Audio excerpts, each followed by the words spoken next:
Ready to go? All right, well, there are three types of lies, damned lies, and the title of this talk. There's nothing simple about Kubernetes, but you can use Terraform to make it a little bit simpler. Now, the thing is Kubernetes is basically a container runtime, an orchestrator, as they say. But the problem is you got a lot more than just running containers. You have networking, you have permissions, you have all sorts of things you have to worry about, storage, and so it gets complicated really quickly.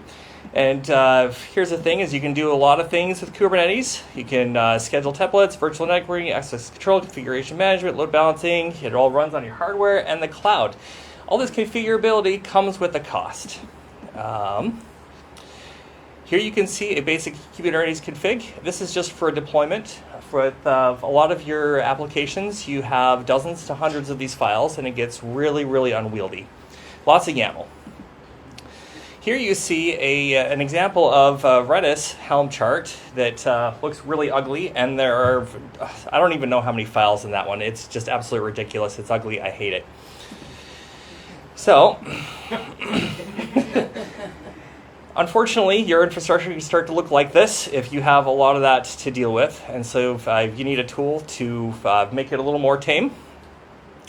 Here we have Terraform, which if you're on the cloud, it's the one ring to rule them all. It can handle your infrastructure setup as well as all of your Kubernetes configuration or straight YAML files if you need to, if there isn't a provider for it in there. Here you see the YAML file that you saw before, except this one has variables and some logic in it without the disgusting Go templates that you get with the Helm charts. And you can have a whole bunch of these to reference each other and the inputs and outputs and variables and everything. It makes it a lot more manageable. Even if it isn't particularly more pretty, at least, you can make sense of it more easily. So this is pretty much your life when you're dealing with all of this. You have to, you're always waiting for provisioning. I actually have an example of a simple application in AWS that to show off here. We're not going to provision it. We're not going to run the apply because setting this all up in AWS takes about half an hour, which we don't have. This, if you want the longer presentation, you can get the URL right here. I'll leave it up for like 30 seconds or so. Get your cameras out, take a picture. We also have the code available on GitHub. I'll just wait a couple seconds while I figure out what the shortcut key is to switch to my code as well. All right, 10 seconds. All right, oh goody. Now everything's tiny. I apologize. Let's see here. It wasn't this way before, I swear. I've checked it 5 times.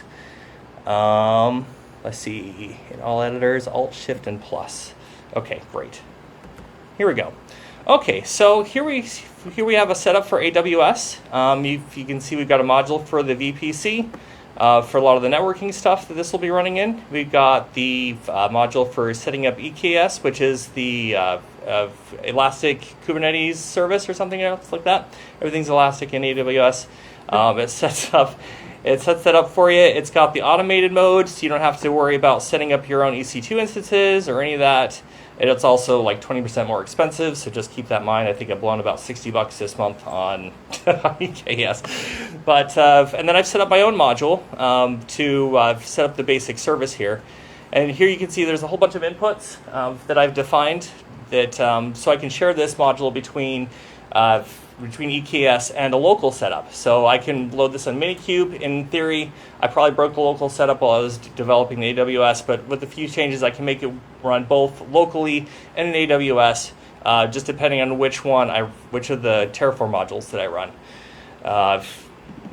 As you can see here, I've got some variables I've set up. I've got a Kubernetes deployment, which is similar to what was shown before, with some timeouts, some custom logic of whether you want to make sure these are all run on different nodes. One of the things you can do is you can do a high availability setup where you have these little subregions within the AWS region, and it'll run that on each of the individual, like each of the subnets in different regions. So like if one of the data centers in the region goes down, your app still works. Obviously, So you've got basically what's called a pod affinity, where it basically tells Kubernetes, hey, don't run this on nodes, which are basically machines that are running other instances of this pod. So you can do all sorts of cool things with like pod affinity, different rules with tagging and annotations. In fact, we can take a quick look at annotations here real quickly. Let's see, where are you? Here you are.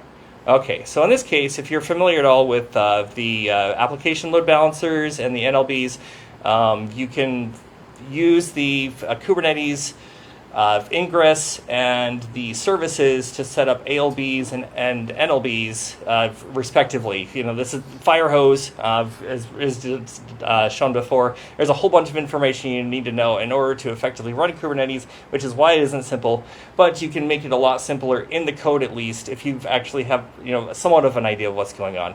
So we tell it here through the annotations for AWS to run it, to basically say, hey, look, use the certificate for the HTTPS on this ALB and listen on the ports 80 and 443, and then redirect to HTTPS on that.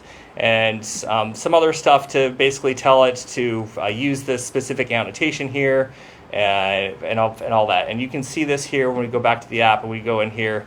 This is if we go down a little bit, this is the ingress. Yeah, here we go. So this is the ALB. So we have the routes here that basically say, hey, listen on port 80 and redirect if it's there. There's a little bit of magic going on here. It's not entirely obvious. And then redirect to the app as well. And now we've got a simple app running on AWS. It basically just creates a GUI on the startup, and it says, hey, I'm this server. So if we go here, let's see here. Got to go back. Or I can just open up. Hold on. There we go. Let's hopefully... Nope. Okay. Oh, come on. Come back. Come back. Come back. Come back. Okay. So we got the Kate's demo somewhere. There it is. Okay. So we got that running on AWS right now. This is all set up through there.